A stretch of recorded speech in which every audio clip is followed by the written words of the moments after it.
super excited to show you guys the bike that I'm reviewing today. This video has really been like months in the making. When I first saw this bike online, I knew I just had to get one of these, and luckily the guys from Bikes Online sent this bike over to me to review for the channel.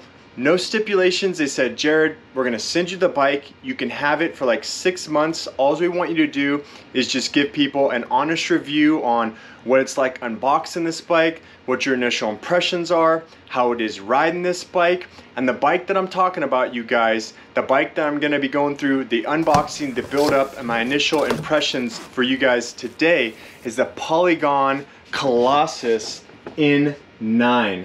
All right, so unboxing this bike. I'm right in the middle of moving my house. I probably shouldn't be doing a bike unbox and review video right now, but I was so excited when I heard that this bike was coming in the mail. I knew I had to get this thing unboxed and put together. And pulling this thing out of the box, it's a budget bike, right? It's about just under $3,500 online, budget enduro bike. Polygon is kind of known for like their high value bikes, really giving you guys the best prices. So I guess unboxing it, I wouldn't be surprised if it kind of looked budget in the way it was packaged, but that couldn't be further from the truth. They had all these cool little like tie down straps, these Velcro straps. Other bikes I've unboxed, even from like more high-end like bike brands like Santa Cruz and stuff in the past, you get them and it's just zip ties holding things together with pieces of cardboard. I was really impressed with the packaging of this, how well it was put together, how everything was just kind of very easy to pull apart with these Velcro straps. Also, I've had other bikes that don't come with like little assembly toolkits. This bike does come with that, so inside this box you're gonna find everything you need to basically be able to go ahead and build this bike. So if you're someone that doesn't have the tools yourself, they got you covered. It even comes with some cool little swag inside the bag right here. And one of the cool things that I usually don't see a mountain bike come with is that this bike actually comes with pedals. Now, would I put reflectors on an enduro bike that's made for smashing on pretty much trails only? Absolutely not. I probably would take these reflectors off, which I'm pretty sure, yeah, you could just pop those right off there with a screwdriver. But these are alloy pedals with metal pins that if you receive this bike and you didn't have pedals yet, it's got those pedals in there, so you can pretty much throw this thing together and take it out on a ride. So if you guys have never purchased a bike online, they're usually pretty easy to assemble. You just got to throw on the bars, the front tire, and just do, you know, little minor things, throw on the dropper post lever and stuff. So it was pretty easy to put together. One of the really cool things when assembling this bike is that this Fox fork right here actually came with the mud guard. So I went ahead and threw this mud guard on there. We're gonna go over the spec of this bike. I'll cover more about the actual fork itself in later videos, but right now I'm just talking about the unboxing and throwing this bike together. Now, the only thing on this bike that I decided to change out so far was the grips. These are the grips that came stock on this bike, and to be honest with you, even when you buy a really high-end mountain bike, grips, usually you're gonna want to replace those, especially in an enduro bike like this. When you have a bike that you're planning on really pushing your limits, smashing this thing down some of the gnarliest trails ever, you're gonna want your favorite set of grips. For me, that's the Hell's Gate grips from Trail 1.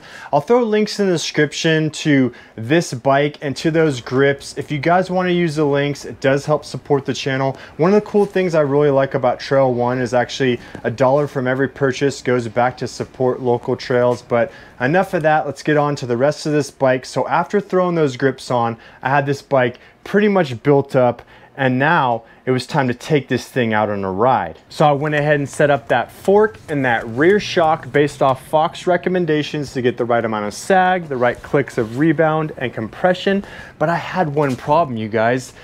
The trails around here in Oregon have been absolute garbage lately. Snow covered, ice covered, muddy even when it thaws out. You got that kind of freeze thaw cycle. So where was I gonna take this bike out for a ride? And that's when it hit me. What better way to test out this super gnarly enduro bike than to take it on a little urban free ride? So that's exactly what I did. Took this bike over to my local high school, pumped that tire pressure all the way up to like 40 PSI, took just a little bit of time to bed in the brakes, and then just started smashing this bike down every set of stairs I could find.